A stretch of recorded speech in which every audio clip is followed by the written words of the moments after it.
नमस्कार, जय हिंद। आपका फिर एक बार बहुत बहुत स्वागत है हमारे इस चैनल पे जिसका नाम है एटम। और अगर थंबनेल देखकर आप इस वीडियो पे आए हैं तो इसका मतलब ये है कि आप अपनी यूनिवर्सिटी एग्ज़ाम के लिए प्रिपरेशन कर रहे हो। और लॉकडाउन जैसे कि आपको पता है वो एक्सटेंड हो चुका है 3 मई तक, और बहुत सारे स्टूडेंट्स की जो एग्ज़ाम है वो 16 मई के बाद होने वाली है। GTU, MSU और बहुत सारी दूसरी यूनिवर्सिटीज़ ने 16 मई तक वेकेशन घोषित कर दिया है और 16 मई के बाद आपकी एग्ज़ाम्स होगी।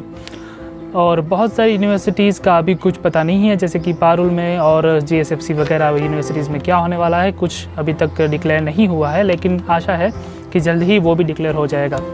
तो आज के इस वीडियो में मैं आपको दूंगा 100% working preparation strategy for your exam. अगर इसके मुताबिक आप जाते हो तो मेरा ये 100% की गारंटी है कि आपकी एग्ज़ाम्स बहुत ही अच्छी जाएगी और आप अपना रिज़ल्ट जो है वो इम्प्रूव कर पाओगे। लेकिन you have to stick to this strategy perfectly और 100% आपको इसको फॉलो करना होगा। तो मैं आपके साथ लेके आया हूँ 11 पॉइंट्स, 11 ऐसे पॉइंट्स जिससे आपकी एग्ज़ाम की प्रिपरेशन परफेक्टली हो सकेगी। तो चलिए वक्त नहीं गवाते हैं, शुरू करते हैं प्रिपरेशन स्ट्रेटजी। चलिए, तो पहले पॉइंट को शुरू करने से पहले मैं आपको ये बता दूं कि ये जो मैं पॉइंट आपको देने वाला हूं वो मेरे पर्सनल एक्सपीरियंस के बेस के ऊपर है। और मैंने जो भी टॉपर्स से बात की, आपने देखा होगा हमने कुछ टॉपर्स का इंटरव्यू लिया था, उनसे बात की है मैंने, और उसके जो उन्होंने जो पॉइंट्स हमें बताए थे उनके आधार पर मैं ये 11 पॉइंट्स आपके साथ लेके आया हूँ कि क्या क्या करने पर आपका रिज़ल्ट जो है वो इम्प्रूव हो सकता है, और अगर अच्छा है तो वो कंसिस्टेंस रह सकता है। ठीक है, तो पहला पॉइंट जो मैं आपको प्रिपरेशन स्ट्रेटजी में देना चाहूँगा वो है calculate how much time do you have. सबसे पहले आपको ये पता होना चाहिए कि मेरे पास कितना वक्त है प्रिपरेशन करने के लिए।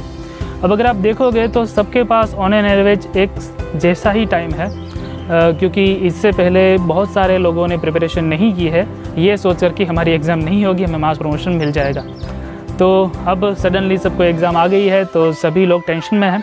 तो सबके पास 16 अप्रैल इस वक्त है जब मैं ये वीडियो बना रहा हूँ तब, और 16 अप्रैल से लेकर 16 मई तक का टाइम तो सबके पास है ही, ऐसा मान लेते हैं। ठीक है, तो 16 अप्रैल से 16 मई मतलब कि आपके पास 1 महीने का टाइम है। और 1 महीने का टाइम मतलब कि किसी भी एग्ज़ाम को क्रैक करने के लिए, किसी भी यूनिवर्सिटी एग्ज़ाम को क्रैक करने के लिए बहुत ही ज़्यादा सफिशिएंट है। ठीक है, तो आप इसको अच्छे से यूटिलाइज़ करिए। 1 महीने का टाइम आपके पास है। ठीक है, तो सबसे पहले आपको ये देखना है, अगर आप किसी के पास कम है तो उस हिसाब से आपको इसमें थोड़ा सा मॉडिफिकेशन कर लेना चाहिए, अगर ज़्यादा है तो बहुत अच्छा है। चलिए, तो ये होता पहला पॉइंट। दूसरे पॉइंट पे आते हैं। दूसरा पॉइंट क्या है? Second point is calculate how many subjects do you have. अब इसमें कैलकुलेशन करने की ज़रूरत नहीं है, आपको पता ही होना चाहिए कि आपके पास कितने सब्जेक्ट्स हैं।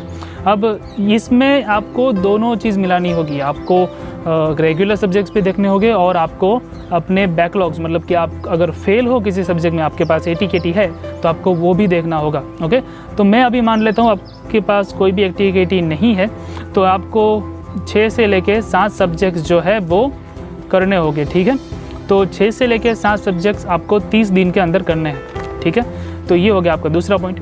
अब मैं आता हूँ तीसरे पॉइंट पे, पॉइंट नंबर 3। पॉइंट नंबर 3 ये है कि आपको एक सब्जेक्ट के लिए कितने दिनों का वक्त मिलता है ये आपको कैलकुलेशन करना होगा। तो कैसे करोगे? जितने नंबर ऑफ़ डेज़ है, मतलब कि 30 दिन है आपके पास, 30 दिनों को आप डिवाइड कर दो नंबर ऑफ़ सब्जेक्ट से। अगर 7 दिन है तो 7 से डिवाइड करो। मैं मान के चलता हूँ आपके पास 6 दिन है, 6 सब्जेक्ट्स। ओके, तो 30 डिवाइडेड बाई 6 वो हो गया 5 डेज़ पर सब्जेक्ट। तो एक सब्जेक्ट्स में आपको 5 दिन देना होगा। अब देखो, ज़रूरी नहीं है कि एक सब्जेक्ट 5 दिन लेके जाएगा ही, क्योंकि कुछ सब्जेक्ट्स आपको आते हैं, ये आपको पता है। ठीक है, वो आपको ही पता होगा, किसी और को तो पता नहीं होगा।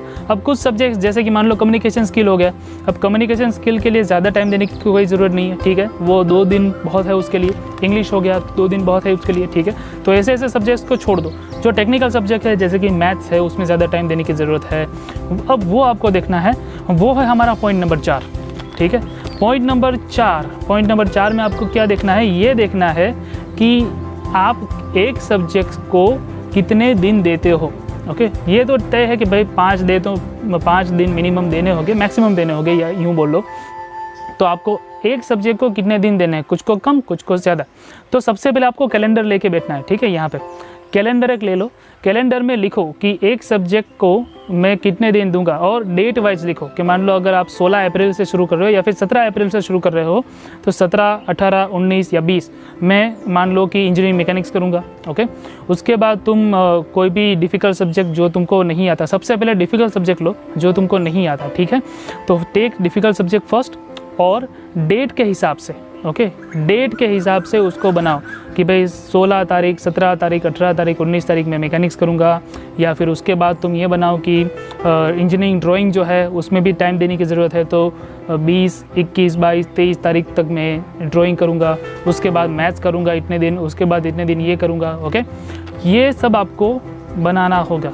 ओके, और आखिरी 2-3 दिन जो है वो आपको रिवीजन के लिए भी देने होंगे, तो वो भी ध्यान में रख के आपको काम करना पड़ेगा। क्लियर है? चलिए, तो ये था पॉइंट नंबर 4 कि distribute each day on the calendar. Okay, calendar पे हर एक दिन को आप डिस्ट्रीब्यूट करो। क्लियर? अभी मैं आपको समझाऊंगा पॉइंट नंबर 5। पॉइंट नंबर 5 क्या है?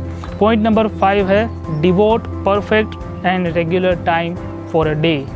मतलब क्या है कि आपने सबसे पहले दिन तो डिवाइड कर दिया कि भाई 16 तारीख को यह करूँगा, 17 तारीख को ये करूँगा, 18 तारीख को ये करूँगा, लेकिन आप एक दिन में कितना वक्त दोगे वो भी बताना ज़रूरी है कि भाई कोई एक दिन में 5 घंटा दे सकता है, तो 5 घंटे परफेक्टली देने पड़ेंगे, ठीक है।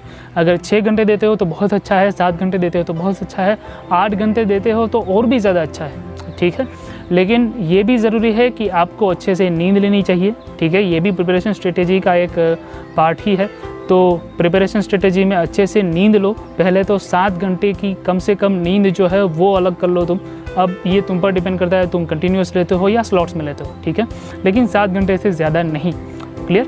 और उसके बाद खाने पीने का, घूमने फिरने का, वैसे घूमने फिरने तो जाने वाले हो नहीं, लॉकडाउन है, गेम वगैरह तुम खेलते होगे, ओके, वो सब का टाइम हटा के जो भी टाइम बचता है उसमें तुमको स्टडीज़ करना है। लेकिन ये जो टाइम तुम स्टडी के लिए डिवोट कर रहे हो उसमें तुमको स्टडी करना ही है। क्लियर? तो ये तुम ध्यान में रखो। अगर तुम 8 घंटा दे सकते हो तो बहुत ही अच्छा है। 8 घंटा उस सब्जेक्ट में दो जो तुमको बहुत ही ज़्यादा डिफ़िकल्ट लगता है, और जो सब्जेक्ट तुमको ईजी लगता है उसमें तुम 5 घंटा दे सकते हो, there is no any issue, ठीक है। लेकिन कम से कम 5 आवर्स अ डे आपको स्टडी में डिवोट करना होगा। क्लियर? तो ये था हमारा पॉइंट नंबर 6 कि डिवोट, पॉइंट नंबर 5 कि devote perfect and regular time a day. Okay, अब आते हैं छठे पॉइंट के ऊपर। छठा पॉइंट क्या है? छठा पॉइंट जो है वो किस पे फोकस करता है कि एक सब्जेक्ट को आप किस तरह से प्रिपेयर करोगे। ओके, जैसे कि मान लो आ गया इंजीनियरिंग मैकेनिक्स या फिर इंजीनियरिंग ड्राइंग, ठीक है। तो आप इंजीनियरिंग ड्राइंग या इंजीनियरिंग मैकेनिक्स को किस तरह से प्रिपेयर करोगे? सबसे पहले तो आपके पास उस सब्जेक्ट का सिलेबस होना चाहिए।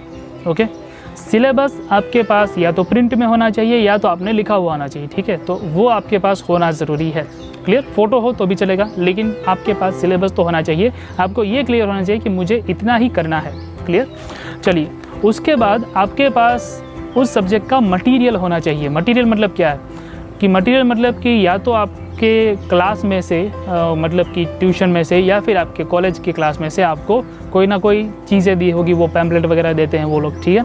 या फिर आपको बुक्स जो रिकमेंड की हुई थी वो आपके पास बुक्स होनी चाहिए। क्लियर? जैसे कि भाई इंजीनियरिंग ड्राइंग हो गई, तो इंजीनियरिंग ड्राइंग के लिए हम एनडी भट्ट यूज़ करते हैं, कुछ लोग पीजे शाह यूज़ करते हैं, तो वो बुक आपके पास होनी चाहिए। क्लियर है? या वो आप लाइब्रेरी से लाए या फिर आप किसी दोस्त से लाए, लेकिन बुक आपके पास होनी चाहिए। या फिर नोट्स होनी चाहिए, क्लास की नोट्स आपके पास होनी चाहिए, ठीक है। क्योंकि देखो एमएसयू जैसी कोई यूनिवर्सिटी है या फिर पारुल जैसी कोई यूनिवर्सिटी, ये सब डीम्ड यूनिवर्सिटी है, खुद से चलती है, ठीक है। तो वो लोग जो नोट्स में आपको देंगे उसमें से पूछने के चांसेस बढ़ जाते हैं। ओके, तो नोट्स आपके पास होनी चाहिए, ठीक है। अगर नहीं है तो कहीं से लेके आओ। और सबसे इम्पोर्टेंट पॉइंट ये है सब्जेक्ट की प्रिपरेशन के लिए कि आपके पास प्रीवियस ईयर पेपर्स होने चाहिए। अगर प्रीवियस ईयर पेपर्स नहीं है तो डाउनलोड कर लो, या फिर किसी दोस्त से ले लो, या फिर किसी फैकल्टी से ले लो, वो आपके पास होने ही चाहिए, ठीक है। तो ये था छठा पॉइंट, सब्जेक्ट की प्रिपरेशन इस तरह से आप स्टार्ट कर सकते हो, ठीक है। सिलेबस, बुक्स, नोट्स और प्रीवियस ईयर क्वेश्चन, ठीक है। इतनी चीज़ आपके पास होनी चाहिए। अब आपको क्या करना है ये मैं आपको पॉइंट नंबर 7 में बताता हूँ। पॉइंट नंबर 7 है हाउ टू स्टार्ट। तो स्टार्ट करने के लिए आपको सबसे पहले एनालिसिस करना होगा। देखो तुम्हारे पास बुक है तो ऐसा नहीं कि भाई बुक के पहले चैप्टर से स्टार्ट करके मैं सीधा आखिरी चैप्टर तक सब कुछ कर लूँ, ये अब 1 महीने में तुम कभी नहीं कर पाओगे, ठीक है। और कर लोगे तो हर एक सब्जेक्ट ख़त्म नहीं कर पाओगे, और अगर तुम कर सकते हो तो तुम बहुत ही अच्छे हो, वेरी गुड, कर लो, कोई बात नहीं, ठीक है। लेकिन मैं आपको ये समझाता हूँ कि आप कैसे करोगे, ठीक है। क्या करोगे, सबसे पहले तो आपके पास जो पेपर है ना, मैंने आपको बोला कि आपके पास प्रीवियस पेपर होने चाहिए, पेपर को ठीक से स्टडी करो, उसको एनालाइज करो, ठीक है, कि भाई किस ईयर में क्या पूछा था, वो फिर से किस ईयर में रिपीट हुआ है, कि भाई बहुत सारे क्वेश्चन रिपीट होते हैं। जैसे कि इंजीनियरिंग मैकेनिक्स ले लो तो उसमें लामिस थ्योरम है, वो बार बार रिपीट होता है, ठीक है। इंजीनियरिंग ड्राइंग ले लो तो भाई पता ही है कि आइसोमेट्री आएगा, पता ही है कि ऑर्थोग्राफी आएगा, पता है कि सेक्शन ऑफ सॉलिड का 2 क्वेश्चन आते ही आते हैं, ठीक है। तो हम उस टॉपिक को क्यों छोड़ें, अब आई बात समझ में, ठीक है। तो वो सारी चीज़ें एनालाइज करो, उसको एक चीज़ में लिखो। अब आपके लिए बहुत ही ज़्यादा अच्छी बात है कि ये चीज़ में आपको मेहनत करने की ज़रूरत नहीं है, क्योंकि मैंने पहले से ही एनालिसिस के वीडियोस बहुत सारे डाले हुए हैं, MSU वालों के लिए डाले हुए हैं, GTU वालों के मैं शुरू कर दूँगा, कोशिश करूँगा कि कल से ही शुरू हो जाए। तो analysis of the subjects I have already uploaded in the channel, so you can go through that, और सबसे पहले उनको करो, ठीक है। तो एनालिसिस आपको करना होगा, जिन सब्जेक्ट का नहीं है, जैसे कि भाई कंप्यूटर वालों का मैं नहीं कर सकता, तो आपको खुद से करना होगा, ठीक है। चलिए, तो ये था पॉइंट नंबर 7 कि एनालाइज करो। अब पॉइंट नंबर 8 जो है वो भी इम्पोर्टेंट है। पॉइंट नंबर 8 ये है कि सबसे ज़्यादा जो पूछे गए हैं टॉपिक्स, मतलब कि फ्रीक्वेंटली आस्क्ड क्वेश्चंस जो है हर बार पूछते हैं, उनको आपको पहले करना होगा, ओके। तो मैंने आपको बोला लामिस थ्योरम पूछते हैं तो सबसे पहले वो करो, फ्रेम का क्वेश्चन होता है तो सबसे पहले वो करो, ठीक है। तो वो सब चीज़ों के ऊपर ज़्यादा फोकस करो जो बार बार लगातार पूछे जा रहे हैं, क्लियर, ओके। तो वो पहले कर देने के बाद आपको जो भी नई चीज़ें करने की इच्छा हो वो तुम कर सकते हो, जो 1 बार पूछा है, जो 2 बार पूछा है, या फिर जो कभी नहीं पूछा है लेकिन आपको लगता है कि ये इंपॉर्टेंट है, तो तुम उसको उसके बाद का समय दो, ठीक है। तो जो मैंने एनालिसिस में दिए हुए हैं वीडियोस में, वो टॉपिक्स तुम पहले करो, ठीक है। ये MSU वालों को मैं बोल रहा हूँ, क्लियर, क्योंकि उसमें से पूछने का चांसेस ज़्यादा है, क्योंकि वो मेरा एनालिसिस है, मुझे पता है वो बार टॉपिक्स सब पूछे हुए हैं, ठीक है। GTU वालों को भी मैं इस तरह से एनालिसिस दूंगा, तो वो आप पहले करो, उसके बाद आप जो भी करना चाहो वो कर लो, ठीक है। चलो, अब आता है पॉइंट नंबर 9। 9 पॉइंट ये है कि solve as many numericals, drawings and questions as you can, ठीक है। इसको मैं हिंदी में समझाता हूँ कि आप जितने भी क्वेश्चन सोल्व कर सकते हो न्यूमेरिकल के लिए, मतलब कि मैथ्स के लिए बात कर रहा हूँ, और मैकेनिक्स के लिए बात कर रहा हूँ, फिजिक्स के लिए बात कर रहा हूँ, केमिस्ट्री के लिए बात कर रहा हूँ, जहाँ पे न्यूमेरिकल क्वेश्चंस आते हैं, ठीक है। तो न्यूमेरिकल क्वेश्चन अब देखने से तो समझ में नहीं आएगा, तो वो जितनी भी हो सकता है उतनी ज़्यादा प्रैक्टिस करो, ठीक है। ये प्रैक्टिस करना ज़रूरी है, अगर तुम प्रैक्टिस नहीं करोगे तो तुमको समझ में आ जाएगा तब जब पढ़ रहे हो तब, लेकिन एग्ज़ाम में एग्जीक्यूशन नहीं कर पाओगे, और कहीं ना कहीं गलती कर दोगे, 1-2 छोटी बड़ी प्लस माइनस की एरर की वजह से तुम्हारा आंसर गलत हो जाएगा। तो 2 चीज़ें बिगड़ेगी, एक तो तुम्हारा टाइम बिगड़ रहा है, ठीक है, और दूसरा क्या होगा, तुम्हारा मार्क्स भी नहीं तुमको मिलेगा, ठीक है। तो तुम सोचोगे मुझको 5 मार्क मिल गए और आएंगे 2 मार्क, ठीक है, और कुछ लोग तो 2 मार्क भी नहीं देते, क्लियर। तो ये बात तुमको दिमाग में होनी चाहिए कि सबसे पहले न्यूमेरिकल जितने भी है जो पूछे गए हैं पुराने पेपर में, और तुमको लगता है कि ये आएंगे, तो वो सभी न्यूमेरिकल जो है वो कर डालो, ठीक है। अब अगर तुमको कोई दोस्त बोलता है कि भाई ये वाली चीज़ें नहीं पूछी जाएंगी, ये चीज़ें नहीं पूछी जाएगी, तो उनकी बातें मत सुनो यार।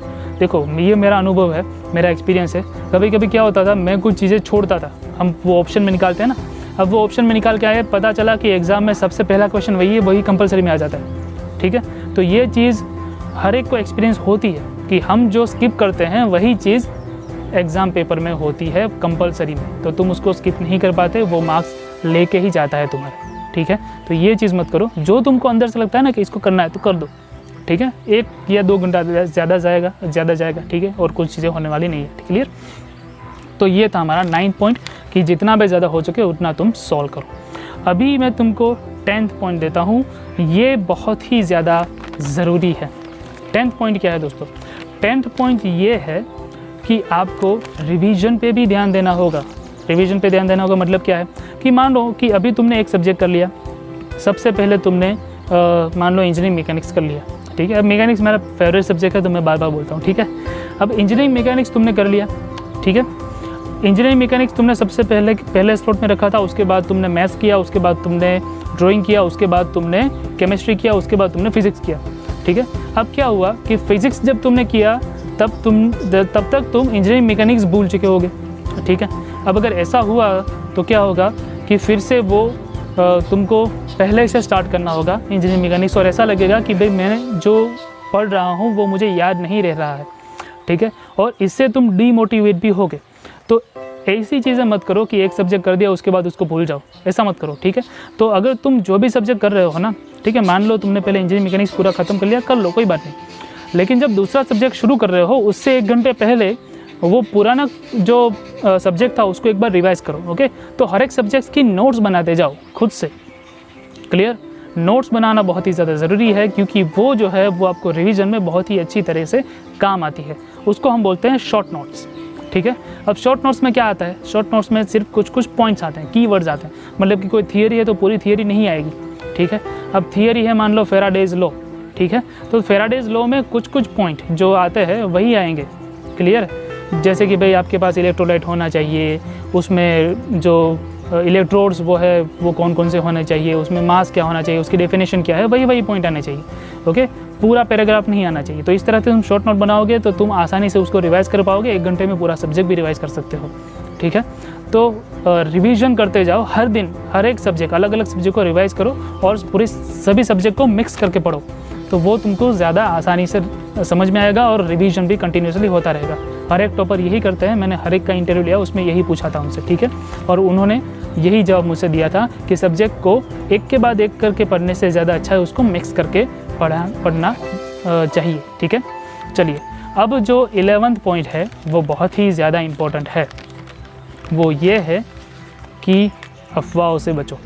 अब तुम ये मुझसे पूछोगे कि भाई ये आप क्या बोल रहे हो, ठीक है, ये कौन सा पॉइंट हुआ, लेकिन ये बहुत ही ज़्यादा इंपॉर्टेंट है। देखो अब क्या होता है पता है, तुम जब प्रिपरेशन कर रहे हो ना, तब कोई ना कोई आपका दोस्त आता है, फ़ोन करता है या फिर कुछ भी, कि भाई मुझे लगता है कि ये क्वेश्चन पे आएगा, ठीक है। अब तुम क्या करते हो, वो क्वेश्चन एक्चुअली आज से पहले कभी पूछा नहीं गया, ओके। तो तुम जो इम्पोर्टेंट क्वेश्चन है जो पुराने पूछे हुए हैं उसको छोड़ के भी उस नया क्वेश्चन करने बैठते हो, ठीक है।